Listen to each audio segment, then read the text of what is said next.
So I was very, very proud and honored to be invited to play in the Texas Bowl against a very, very good TCU football team, coached by, in my opinion, one of the top head coaches in the country, and Gary Patterson.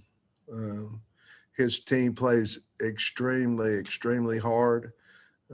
Obviously, we've tried to get a head start on watching film on them, and they're so well coached. They play extremely hard. I've had an opportunity to um, play TCU a couple times. One when I was at Northern Illinois several years back, and just recently, most recently in the Liberty Bowl when we were at Georgia, and it's exactly what you think. They're going to run around and hit you, and they're going to be well coached. And they're a physical football team, and but at the same time, we're excited to be able to go down to Houston and play in this game.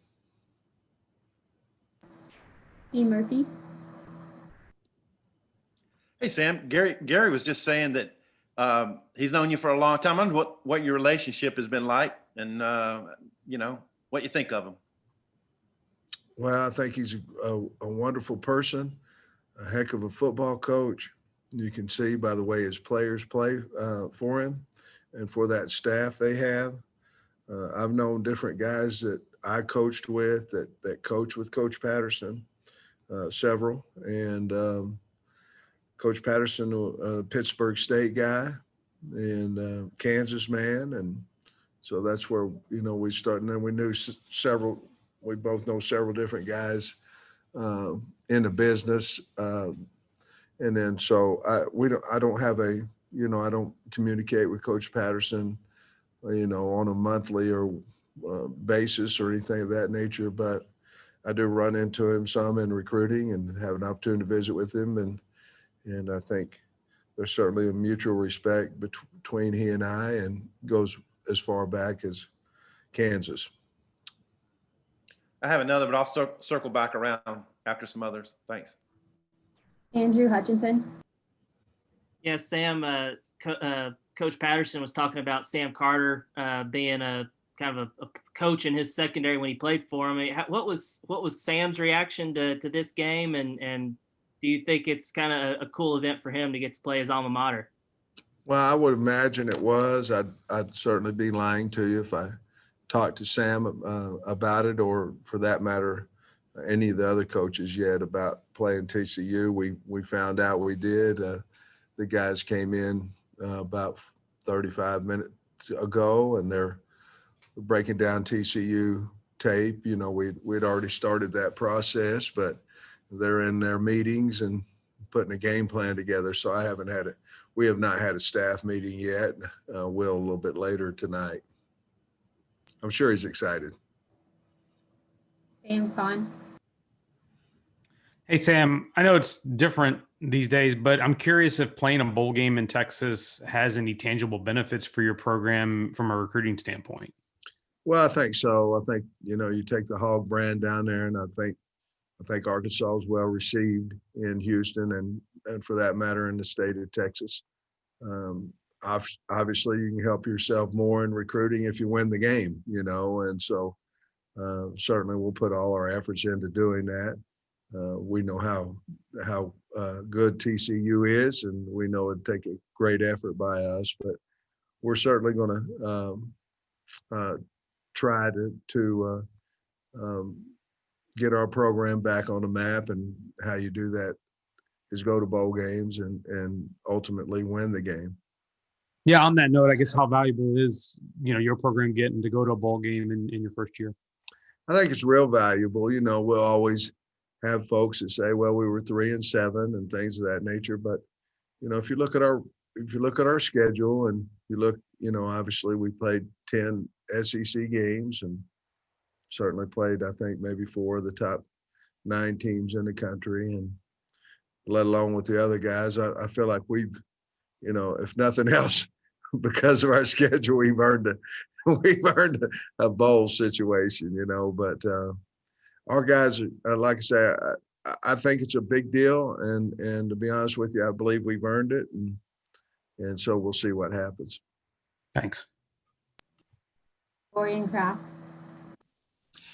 Hey, Coach. Kind of to that point, I was just wondering what getting this bowl bid does for you guys in terms of validation and what you've done in your first year. I know you weren't there for the struggles, but obviously Arkansas have been down over the last couple of years. And with the schedule that you guys had, people kind of wrote you off before the season started. So just the validation that this gives to the program and what you're building in Fayetteville. Well, I'm happy for the kids. You know, we've only have 2 or 3 kids that didn't play in the last bowl here, but they, you know, got to go on the trip. So I think there was 2, maybe 3 guys in there. So I think it's exciting for our players that they get a reward for at least the 3 wins that we had, and if we had a regular season, would we have won 6 games? I don't know. I'm arguing that we would have, and so I think that to go to that a fine Texas Bowl, we went when I was here at Arkansas before, and we played University of Texas, and it was such a great bowl, great venue, and so we're really excited to go back down there and be a part of that bowl once again. Drew Davison. Yes, Coach. Kind of going back to Sam Carter, just when you were putting together your staff, kind of what stood out to you about his coaching background and why you wanted to add him? Well, first of all, Barry Odom recommended him, and Barry knew him well, obviously, because he'd been over there with him. And then Sam's just mature, honestly, beyond his age. He's a guy that's, you know, you feel like he's 35, 40 years old. He's obviously not, but he's a great recruiter, a relentless recruiter, works very hard. His players have great respect for him. But in the interviewing process, I knew I was getting a guy that if he could recruit, because, you know, obviously he hadn't really done much of that as far as on the road and things like that. I knew I had something special with him. And then it turns out he's one of the best recruiters we have on our staff. Otis Kirk. Coach Pittman, how many practices have you guys had since the end, you know, before this announcement? And then about how many more can you get in before the bowl game? And then how beneficial are those practices to you? God dang, Otis. The first one was I went Bob Holt on you, man. the first one we've had 2 practices. We had finals, obviously, so we didn't schedule a practice until the last final, which was for almost the entire team was Thursday by 12:15. So we had a practice on Thursday, one on Friday. Next week we'll practice tomorrow. We'll practice Tuesday. We'll practice Wednesday, and then we'll come back on Sunday and take our COVID test, and then we'll practice Monday, Tuesday, Wednesday, the walk on Thursday. So we'll get 9 practices in, and I forget the third part of the question. Well, just how beneficial is this going to be? Because you didn't have spring ball. This is kind of, in a way, making up for that, I guess, to a degree.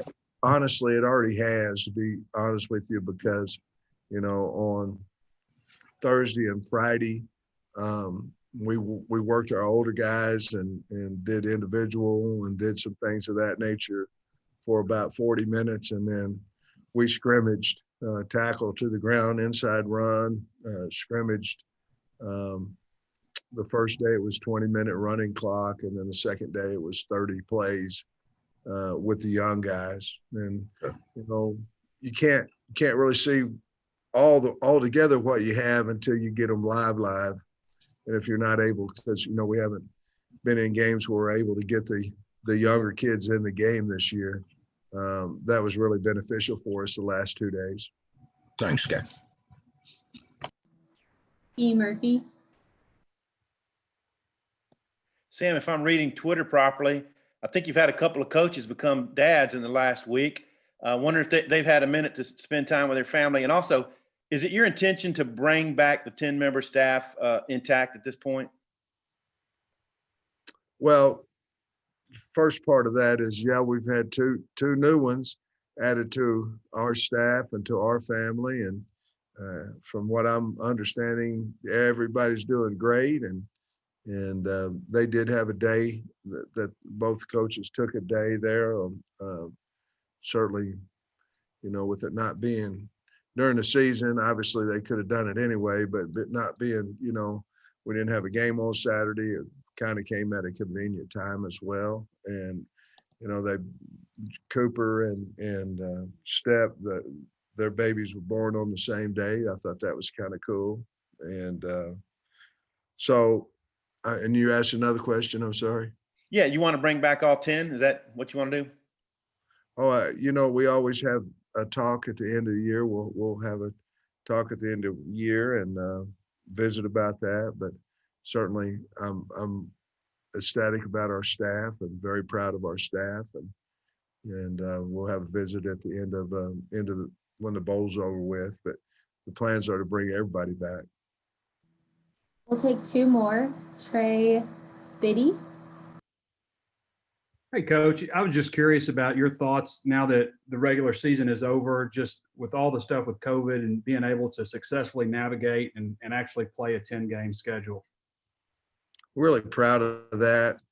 Trey, the only problem, we kind of limped into the end of the year a little bit, I felt like.